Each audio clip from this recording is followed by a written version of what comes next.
সংখ্যালঘু কর্মী এখানে এসছেন, তাদের আপনি আশ্বস্ত করছি তারা ভারতীয় নাগরিক। যারা ভারতীয় নাগরিক, সে হিন্দু হোক আর মুসলমান হোক, তার নাম ভোটার লিস্ট থেকে বাদ যাবে না, সে গ্যারান্টি ভারতীয় জনতা পার্টি দিচ্ছে।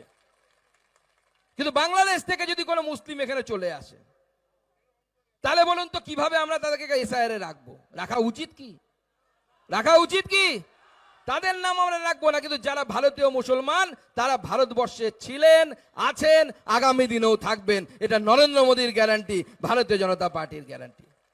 আমরা প্রকৃত ধর্মনিরপেক্ষ, ওরা ছদ্ম ধর্মনিরপেক্ষ। ওরা হিন্দু মুসলিমের মধ্যে লড়াই বাঁধাতে চায়, আমরা লড়াই বাঁধাতে চাই না। আমরা নরেন্দ্র মোদীর মন্ত্র, সবার সাথ, সবার বিকাশ, সবার বিশ্বাস, এই এবং সবার প্রয়াসের মন্ত্র নিয়ে এগিয়ে যায়। তাই এসআইআর নিয়ে ভয় পাবেন না। 2002-এ আপনার নাম আছে, আপনার নাম এমনি এবার উঠে যাবে। আপনার নাম নেই, আপনার বাবা মার নাম আছে, আপনার নাম এমনি উঠে যাবে। কিন্তু যাদের 2002-এ নাম নেই, বাবা মারও নাম নেই, তারা দুই ক্যাটাগরিতে পড়তে পারেন। হয় হিন্দু হতে পারেন, নয় মুসলমান হতে পারেন।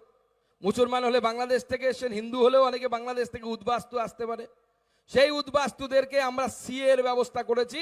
নরেন্দ্র মোদী তাদেরকে অধিকার দিয়েছে যে তারা এই ভারতবর্ষেই থাকবে, ভারতবর্ষের নাগরিক হবে, ভারতবর্ষে ভোট দেবে।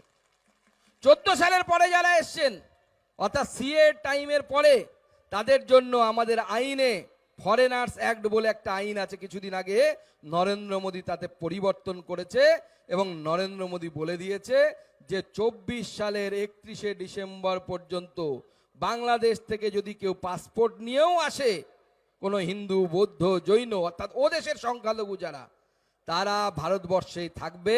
পুলিশ তাদেরকে ডিস্টার্ব করতে পারবে না, পুলিশ তাদেরকে অন্য কোথাও পাঠাতে পারবে না, তারা ভারতবর্ষেই থাকবে। আর তার মানেটা কি?